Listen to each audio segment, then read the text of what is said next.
Hello, so today I'm presenting homework 2 for the EEDG 6370 class at UTD in the fall of 2024.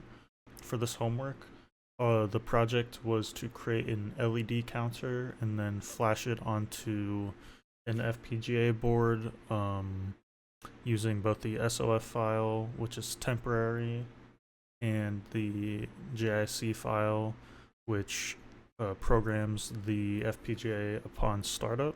So for my implementation, what I did is I made this defined 10-bit.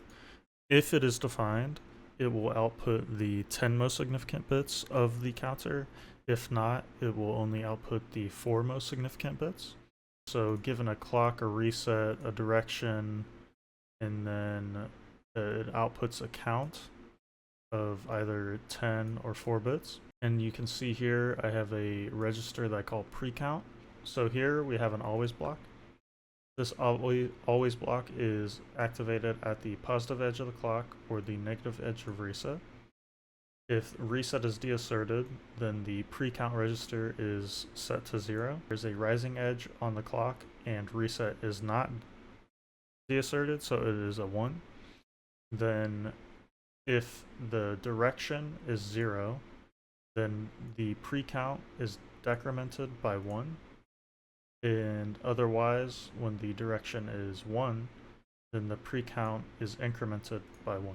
And down here you can see that I have another if-def statement.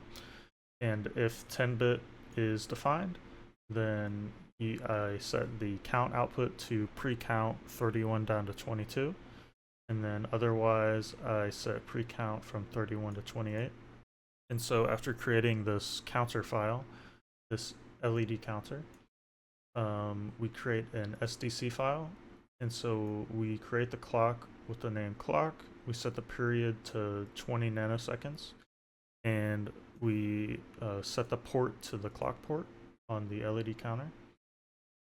Then we derive the PLO clocks and then derive clock uncertainty. And so after creating this SDC file, what you do is you compile the design, make sure there's no errors, and then under analysis or under compile design, under analysis and synthesis, and then under IO assignment analysis, go to the pin planner. And in this pin planner, you'll see all the different output ports for the design. And so for the 4-bit count, or for the 4-bit output, you set these pins 0 to 3 to V16, or W16, V17, V18. You set the direction to AB12. You set the reset to AA14. The clock is set to AF14. Then count pins 4 to 9 are set to W17, W19, Y19, W20, W21, and Y21. And then that is it for setting the pins. And so this is the test bench I created. And what it does is I instance the LED counter. I set in the initial block, I set the clock to 0, the reset to 0, and then the direction to 0. I wait 100 picoseconds, and then I deassert the reset. Then I wait 100,000 picoseconds for 100 nanoseconds. And then I set the direction to 1, and then I wait another 100 nanoseconds. And in this always block, every 1 picosecond, I toggle the clock. So what you can see is the internal pre-count. It is constantly going down, down, down, down, down, down, and then I toggle the direction, and then it goes back up. And then eventually it goes back to where it reaches 0, and then it starts counting up from there. And you can see here on the count, the output. So when it's counting down, it outputs 1s. So For 4 ones, it would be an F. And then when it counts back up and crosses the 0 mark, then it goes to 0. And if it keeps counting up, then it would go to 1 and then 2 and then so on. But it takes way too long to simulate, so I'm not going to do that. So what you can see from the compilation report for this counter is that it uses 17 ALMs. And if you look under the fitter, under the resource section, and at the resource usage summary, you can see that it uses 34 ALUTs. And then if you go to the timing analyzer, let's just go to timing analyzer. And we will look at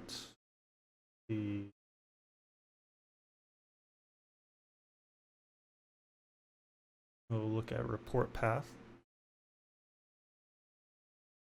And we'll report that. And what you can see is that the worst path has a delay of 6.366 nanoseconds. And when you take the 6.366 nanoseconds, what you get is that you have a maximum frequency of 157.1 megahertz. So you go down to program device. So now that I'm in the programmer, I'm going to hit auto detect and select the FPGA. And I'm going to double click here, and then I'm going to select my output file. And then I'm going to hit program and configure, and I'm going to hit start. So now the board is programmed, and I'm going to cut to footage of the board. So the board is currently programmed with the 4-bit file, and you can see that it is counting up because this switch is flipped up. I'm going to flip the switch down.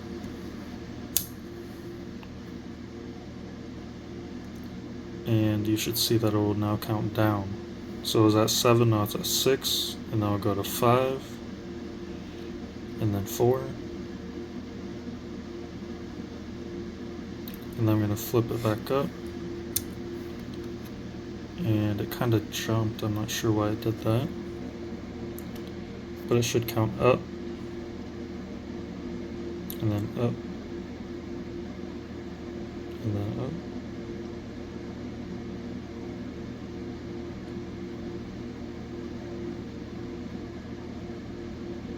And then keep on doing that. I believe the jump would be because the direction is not being registered, it's just being sent in there, and not exactly, it's not exactly the safest way to do things, to just have an IO feed directly into a counter. But you can see that when it's up, it counts up, when it's down, it counts down.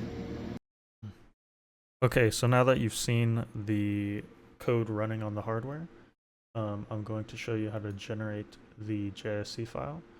And you go to Convert Programming Files. You select the JSC file, the JTAG Indirect Configuration file. You will go here and you select Cyclone 5, and we're using EPCS 128, and you hit OK. You select the name of the output file. You make sure it's active serial, and then so we need to set this SOF data. So what you do is you hit Add File, and you go to Output Files, and you select the SOF, and then you go to this flash loader, and you hit Add Device. We go to Cyclone 5. And you find the 5C SEMA5, and you hit OK, and then you hit generate. It'll generate the JIC file, and then you're done with that.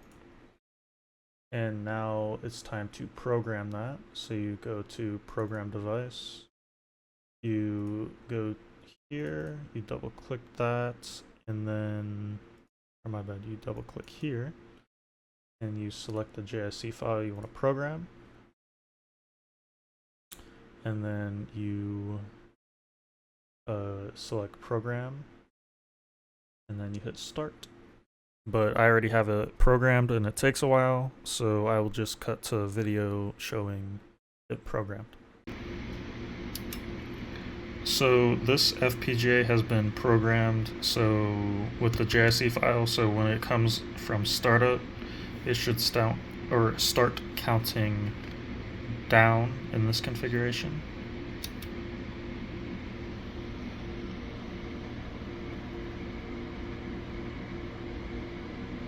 So you can see it's counting down. I'm not sure why it just did that.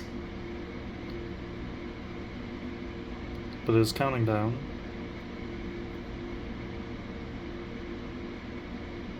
Must have received a restart or a reset signal somehow. So I'm going to turn that off and have it count up.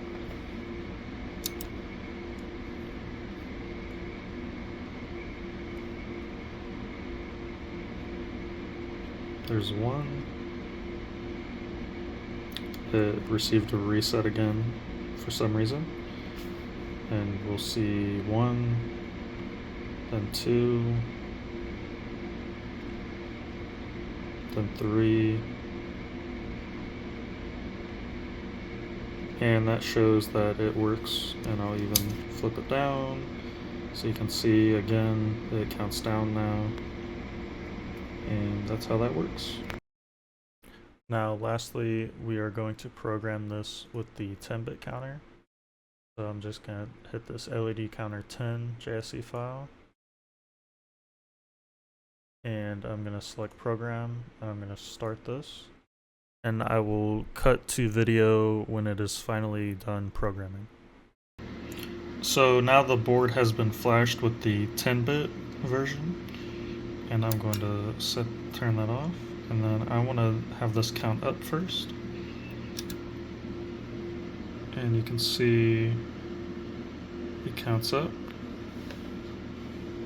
and then I'm going to have it count down, and it experienced a reset maybe,